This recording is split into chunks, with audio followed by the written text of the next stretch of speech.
mga menor de edad ang nasagip ng Ministry of Labor and Employment sa Barangay Poblacion 9, Cotabato City na di umano'y biktima ng child labor.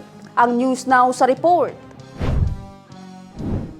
Nasagip ng Molly Barm ang 10 mga menor de edad sa Poblacion 9, Cotabato City na di umano'y biktima at nakaranas ng child labor, hazardous work, exploitation o iba pang mapanganib na kondisyon sa pagtatrabaho.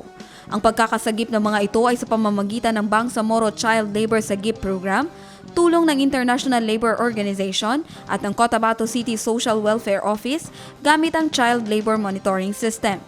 Sa ilalim nito, nabigyan ng tulong ang 10 menor de edad na nagtatrabahong scavengers at garbage collectors sa isang dump site. Bawat bata ay nakatanggap ng 15,000 pesos livelihood assistance at educational package of school supplies. Patuloy naman ang kampanya ng MOLE laban sa child labor sa rehiyon.